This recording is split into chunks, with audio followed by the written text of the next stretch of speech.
बिस्मिल्लाहिर्रहमानिर्रहीम अस्सलाम वालेकुम नाज़रीन, मैं हूं मलिक शाह आसिफ तारिक और आप देख रहे हैं एसवी न्यूज एचडी चैनल। बहुत शुक्रिया आपने हमारी इस वीडियो को देखने के लिए वक्त निकाला। नाज़रीन इकराम, प्राइम मिनिस्टर इमरान खान साहब ने आज पाकिस्तान के तकरीबन 12 से 13 नामवर सहाफियों के साथ मुलाकात की और इस मुलाकात के अंदर बड़ी अहम किस्म की बातें हुई। यह साबित इस तरह हो रहा था कि इमरान खान साहब यकीनन सहाफियों के साथ ये आखिरी और बड़ी ही इंपॉर्टेंट किस्म की मुलाकात कर रहे थे। उस मुलाकात के अंदर बड़ी ही ऑफ द रिकॉर्ड गुफ्तगू की गई और सहाफियों को यह मशवरा दिया गया कि आपने ये जो गुफ्तगू है इसको पब्लिक के सामने नहीं रखना, क्योंकि बड़ी हसास किस्म की गुफ्तगू की गई थी। लेकिन उसमें पाकिस्तान के एक सीनियर सहाफी इमरान खान रियाज भी उस मुलाकात के अंदर मौजूद थे। दीगर 12-13 सहाफी उस मुलाकात के अंदर मौजूद थे इमरान खान साहब के साथ। इन्होंने सवालात किए इमरान खान से। इमरान खान रियाज ने इंकशाफ किया कि इमरान खान प्राइम मिनिस्टर से जब ये जानने की कोशिश की कि जो आपकी हुकूमत है ये किस कंडीशन तक पहुंच चाहिए, किस स्टेज पर आपकी ये जो गवर्नमेंट है ये पहुंची है। तो नाज़रीन इकराम, आज की उस मुलाकात के अंदर इमरान खान साहब की और सहाफियों के दरमियान जो मुलाकात हुई, इमरान खान साहब ने आज सहाफियों को एक बात क्लियर कर दी। उन्होंने कहा कि मैंने ना किसी की मिन्नतें करनी है, ना अपने दादियों की मिन्नतें करनी है और ना ही अपने मुहर्रिफ अरकान असेंबली की मिन्नतें करनी है। मैंने अब किसी की मिन्नतें नहीं करनी। किसी ने मेरा साथ देना हुआ तो ठीक, अगर किसी ने नहीं देना हुआ तो मैं किसी की मिन्नतें तरले नहीं करूंगा। इमरान खान साहब जिस तरह लगता है कि वाज़ेह तौर पर अब इमरान खान साहब थक हार चुके हैं। जिस तरह एक ज़हनी कैफियत उन सहाफियों के साथ इमरान खान ने डिस्कस की। इमरान खान ने यह कहा कि अब मैं किसी सूरत किसी के आगे ब्लैकमेल नहीं होऊंगा। अगर मेरी हुकूमत गिरती है तो गिर जाने दो, मैं किसी की मिन्नतें नहीं करूंगा। इमरान खान साहब ने समझे कि हाथ उठा नहीं लिए, हाथ बांध लिए। ज़हनी तौर पर इमरान खान साहब इतने मुतमईन हैं कि अगर मेरी हुकूमत गिरनी है तो कल की बजाय आज की बजाय अभी गिर जाए, मुझे किसी चीज की परवाह नहीं है। जो 4 सालों के अंदर मैंने पाकिस्तान का लेवल आलमी दुनिया के अंदर बुलंद करना था मैंने किया, मुझे खुशी है। इमरान खान साहब अपने तारीखी कामों के ऊपर, खासतौर पर गुज़श्ता रोज जो मैंने वीडियो बनाई 28 तारीखी कामों का जिक्र किया, इन तारीखी कामों के ऊपर इमरान खान साहब बहुत ज्यादा मुतमिन है और उन्हें पता है कि मैं अहमदाबाद के अंदर कौम के सामने जाकर मैं दोबारा कौम मुझे मौका देगी। तहरीके दम इत्तेमाद पेश होने के बाद इमरान खान साहब का आलमी लेवल पर भी, खासतौर पाकिस्तान के लेवल पर बहुत ज्यादा मकबूलियत में इमरान खान साहब की इजाफा हो चुका है। अब इमरान खान साहब करने क्या जा रहे हैं, सबसे मेन और सबसे इंपॉर्टेंट किस्म की बात जो कि ऑफ द रिकॉर्ड गुफ्तगू के अंदर यकीनन 50% से लेकर 100% तक ये बात तय हो चुकी है कि अब इमरान खान साहब की हुकूमत गिरती है तो गिर जाने थे, इमरान खान साहब को कोई परवाह नहीं।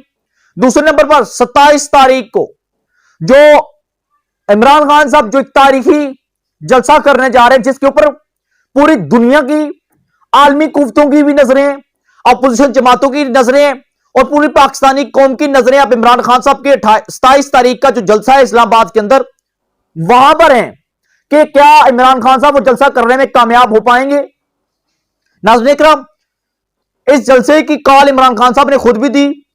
इनके मिनिस्टर्स, स्पीकर्स और खासतौर पर पाकिस्तान के अंदर जिस जगह पर इनके पार्टी के अहदेदारान, कारकुनान, जितने भी लोग हैं, जितने भी वर्कर हैं, वो सब के सब अपनी वीडियोस बनाकर पब्लिक को घरों से बाहर निकालने की कोशिश कर रहे हैं। इमरान खान साहब, इसमें कोई शक नहीं है कि इमरान खान 27 तारीख को पाकिस्तान की तारीख का सबसे बड़ा जलसा करने में कामयाब होंगे और यह 100% श्योर है कि इमरान खान साहब की मकबूलियत में इजाफा हुआ है। इमरान खान साहब इक़्तिदार के, उन्हें कोई लालच नहीं, हुकूमत गिरती है तो गिर जाने दे। 27 तारीख का जलसा पाकिस्तान की जो है सियासत का नक्शा बदल के रख देगा और अपोजिशन को उनकी औकात पता चल जाएगी कि वो किस जो है वो बैच पर खेल रहे हैं, किस कंडीशन पर अपोजिशन पहुंच चुकी है। पूरी पाकिस्तानी कौम इस वजह से इमरान खान साहब के साथ 27 तारीख को निकलेगी कि उन्हें अंदाजा होगा कि पीडीएम की शक्ल में 3 शक्लें सामने आ चुकी हैं। वही 3 शक्लें जिन्होंने 35 सालों से पाकिस्तान का बेड़ा गर्क करके रख दिया है। 27 तारीख को इमरान खान साहब, जहां तक हमारे जराए कह रहे हैं, मुख्तलिफ चीजों को जानने के बाद, जांचने के बाद, कि 27 तारीख जलसे में इमरान खान साहब पूरी कौम के सामने, पहले तो टीवी पर इमरान खान साहब कौम से खिताब करते थे, अब लाइव कौम को सामने बिठाकर इमरान खान साहब कौम से खिताब करेंगे। उसमें इमरान खान बताएंगे कि मैंने क्या क्या काम किए, 4 सालों के अंदर मैंने किस किस कंडीशन पर, किस किस सूरत हाल को फेस करने के बाद मैंने कौन कौन सा काम किया। आलमी दुनिया के अंदर पाकिस्तान की प्रोग्रेस क्या है, कितनी सरमायाकारी हुई, कितना कर्जा लिया, कितना कर्जा वापस किया, इस वक्त पाकिस्तान की मजमूई सूरत हाल क्या है, पूरी की पूरी सूरत हाल इमरान खान साहब पूरी कौम के सामने जलसे के अंदर रखेंगे। और इमरान खान साहब पूरी कौम को मुतमईन करेंगे, पूरी कौम को इत्मीनान में लेंगे कि यह पोजीशन हमारे खिलाफ हो चुकी है। इन्होंने हमारे मुहारिफ अरकान, हमारे बंदों को खरीदा, 20-20, 22-22 करोड़, 25 करोड़ रुपए के बंदे खरीदे, और अब ये मुझे ब्लैकमेल कर रहे हैं। मैं ब्लैकमेल नहीं होऊंगा। इमरान खान साहब पूरी कौम को इत्मीनान में लेंगे कि मैं अब आपके पास आना चाहता हूं, मैं अवाम के पास आना चाहता हूं और अवाम से दोबारा फैसला करवाना चाहता हूं, ताकि मैं दोबारा नई कुव्वत के साथ इक्तदार में आऊं।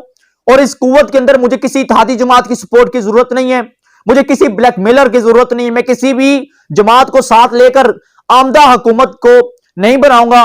मैं पूरी पाकिस्तानी कौम के पास आता हूं, मुझे कामयाब बनाए ताकि मैं इंडिविजुअल जाती हुकूमत बनाऊं, और ताकि हम इन चोरों, डाकुओं और इन ओपोजिशन जमातों को हम लगाम डाल सके।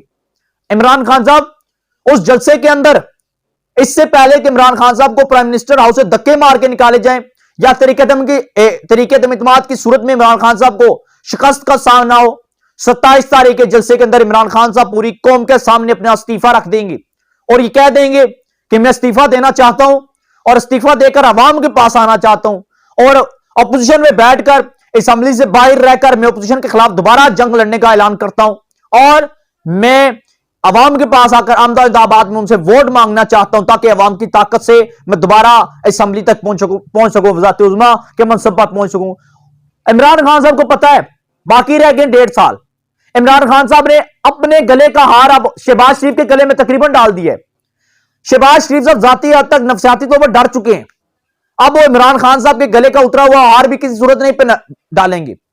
शहबाज शरीफ को अंदाजा हो चुका है कि अगर मैं वज़ीर आज़म बनता हूं तो मेरे ऊपर जो होगा वो सदर जरदारी होगा, मेरे नीचे बिलावल भुट्टो खारजा होगा, मरियम नवाज किसी और ओहदे पर होगी, मौलाना फजलुर रहमान को एजाजी ओहदा दे दिया जाएगा। नून लीग का जो हो गई वैल्यू, उसका बुरकस के तमाम जमातें, अपोजिशन जमातें, 11 जमातें मिलकर निकाल देंगी, क्योंकि 1.5 साल जो हुकूमत होगी इसमें 11 जमातें होंगी इक्तदार के अंदर, और ये पाकिस्तान की सियासत होगी जिसमें सारे चोर, डाकू, लुटेरे, तमाम के तमाम अपोजिशन जमातें इक्तदार में बैठी होंगी। इमरान खान साहब को पता है अगर मजीद आने वाले 1.5 सालों के अंदर मैं कुछ नहीं कर पाया तो करना इन अपोजिशन पे नहीं है। इमरान खान साहब जाती तौर पर और ज़हनी तौर पर फैसला कर चुके हैं कि अगर अब हुकूमत गिरती है तो गिर जाने दो, मुझे किसी किस्म की कोई परवाह नहीं है, मैं अवाम के पास आऊंगा और अवाम दोबारा मुंतखब होगी। और ये बात तय हो चुकी है 27 तारीख का जो इमरान खान साहब का जलसा होगा वो एक पाकिस्तानी सियासत का नक्शा बदल के रख देगा, और अपोजिशन जमातों को उनकी औकात पता चल जाएगी, और इमरान खान साहब की जो वैल्यू होगी वो आलमी दुनिया के सामने आ जाएगी। आप क्या राय देते जरूर दीजिएगा। चैनल को आदमी सब्सक्राइब करके बेल आइकन के नोटिफिकेशन को प्रेस कर लिए ताकि हमारी खाराने वाली अपडेट आप तक पहुंचती रहे, और हमें इजाजत दीजिएगा। अल्लाह हाफिज।